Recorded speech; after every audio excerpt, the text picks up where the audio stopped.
Bonjour à tous et à toutes. Une histoire très importante pour nous, pour se renforcer dans l'attention que nous devons porter aux détails que nous faisons dans chaque mitzvah. Le Rav Shalom Yosef Eliashiv Zatzal, une fois à Rosh Hashanah, juste avant les Tkiyot, un Rav est venu avec une question très très importante, très urgente.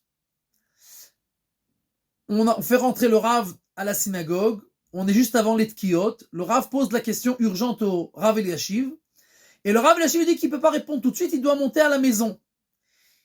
Ok, le Rav monte à la maison, et stream 25 minutes, et tout le monde attend. Le Rav revient après 25 minutes et il répond la réponse.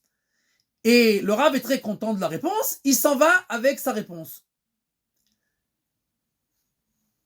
Les gens qui étaient à la synagogue étaient très étonnés parce qu'ils savaient très bien que le Rav Eliashiv, il n'avait pas besoin de 25 minutes pour répondre à n'importe quelle question. Ils savaient que le Rav Eliashiv répondait à n'importe quelle question, des plus compliquées aux plus difficiles, aux plus graves, au quart de seconde. Toute la Torah était ouverte et écrite devant lui. Tout, il savait. Tout par cœur, il savait. Donc, ils étaient très étonnés. Quelqu'un est parti poser la question à la rabbinite, la femme du Rav, qu'est-ce qu'il a fait le Rav pendant 25 minutes? Et alors la rabbinite les a étonnés encore plus. Il est rentré à la maison, il s'est allongé dans son lit et il a dormi pendant 25 minutes.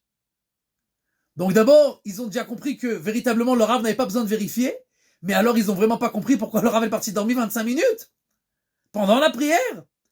Un des élèves a pris son courage de main et a posé la question au Rav. Et le Rav lui a dit, écoute, les Ashkenazim, ils ont l'habitude de faire le kiddush avant les tkiyot. Et il y a écrit dans la halacha que quelqu'un qui a bu Revi'it, 86 millilitres de vin, il peut pas dire de halacha. Alors moi, c'est moi qui ai fait le kiddush.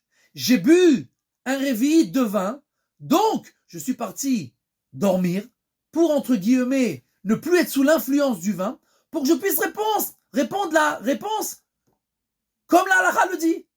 Comprenons une seconde ce qui se passe ici. Le Rav Eliashiv qui a répondu la même réponse avant et après, qui savait toute la Torah avant et après. Mais s'il y a écrit dans la halacha qu'on ne doit rien dire de halacha si on a bu un demi-verre de vin, alors on dira rien de halacha. Et même si toute la Torah je connais, et même si toutes les réponses elles sont prêtes dans ma poche, jamais je bougerai un iota de ce qui est écrit dans la halacha. Et ça, c'est quelqu'un qui n'a pas peur de se tromper dans la halacha. Alors nous, combien nous devons apprendre et nous renforcer en faisant attention à chaque détail de la halakha, qu'on comprenne ou qu'on ne comprenne pas, qu'on croit qu'on sait ou qu'on ne sait pas. Plus on se renforcera et plus on ira dans les chemins d'Akadosh Baruch Hu et on aura le mérite de faire sa volonté.